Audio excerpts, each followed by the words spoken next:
Hey again guys, MW3 here, bringing you an M.O.A.B commentary, but this time using the USAS12. It's a pretty underused shotgun, pretty underrated by a lot of people. I felt like trying something different. I've been playing with the MP9 for a long time, sorry, MP7. And although it is an awesome gun, I was getting kind of fed up of being beaten point blank by the FMG9s, so I figured I'd give shotgunning a go.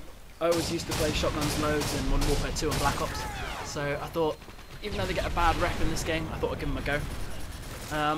I didn't really feel like going for the striker. I have used the striker a bit, and it is a very, very good shotgun, but it's so overused now, and it's pretty much the only shotgun you ever see. You do occasionally see a few people using the spaz, but it's not that many.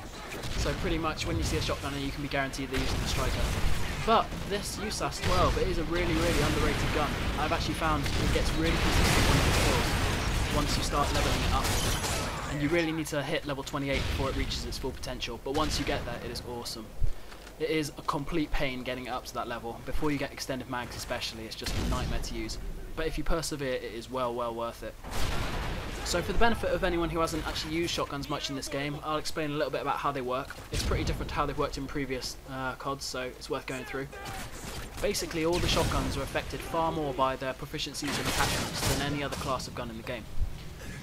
So when you pick this gun up at level 1, you'll start not getting consistent one-hit kills even at point-blank range.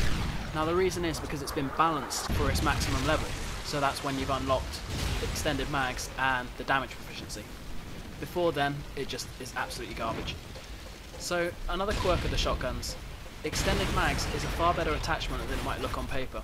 Not only does it increase the mag capacity of the shotguns by 50%, but also it increases the number of pellets fired by 50% for each shot. So that's huge in terms of how much extra damage it gives. So this gun, up to level 26, before you get extended mags, it shoots 6 pellets per shell. Once you get extended mags, it takes up to 9 pellets per shell, and that alone does a huge difference in the amount of damage that it does for each shot. But then you combine that with the proficiency damage, which is only available to shotguns, and that increases the damage of every pellet by 40%. So those two in combination mean you can get a reliable 1 or 2 hit kills at a fair range.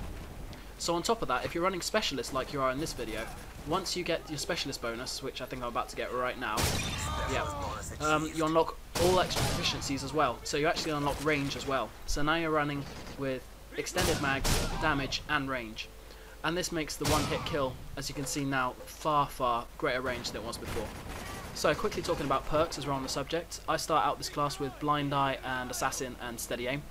Blind Eye and Assassin because it's pretty much a flanking sort of class. I like to stay off the minimap. And Steady Aim for 2 reasons. Firstly, because the pellet spread when you hit fire with Steady Aim is actually better than when you aim down sight. So once you get Steady Aim, you never really want to ADS with this shotgun.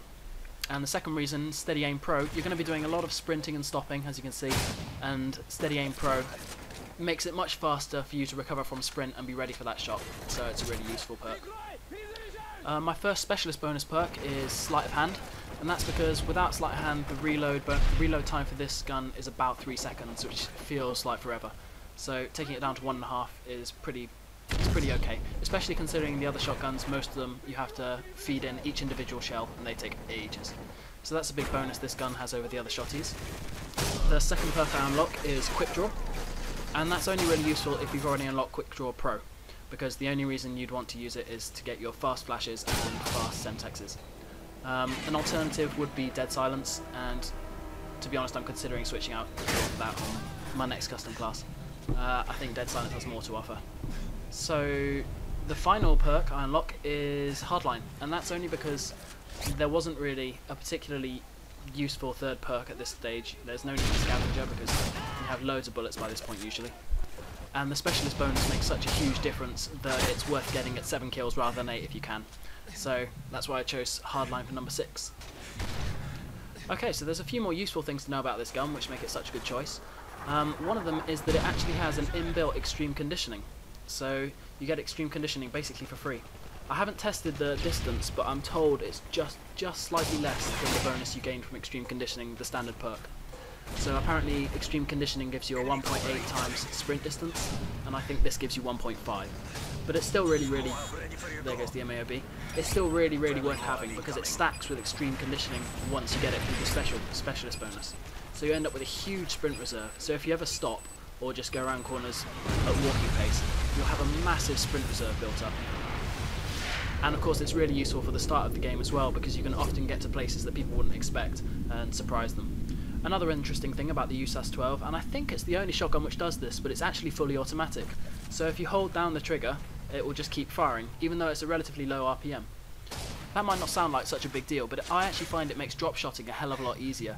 I found trying to drop shot with the striker especially really messed with my aim, because you're having to spam your finger, but on this you just hold it down and you can easily track where your enemy's going. So that's just about it for this commentary. If you feel like having a break from SMGs, then definitely give this shotty a go. It makes a nice change from seeing people with strikers all the time, and you'll be really surprised with how well you can do with it. Yeah, so just remember it's going to be really bad at first, but just hold out till you get level 28, stick extended mags and damage on it, and then go tear people up at close range. Alright, cheers for watching guys, catch you later.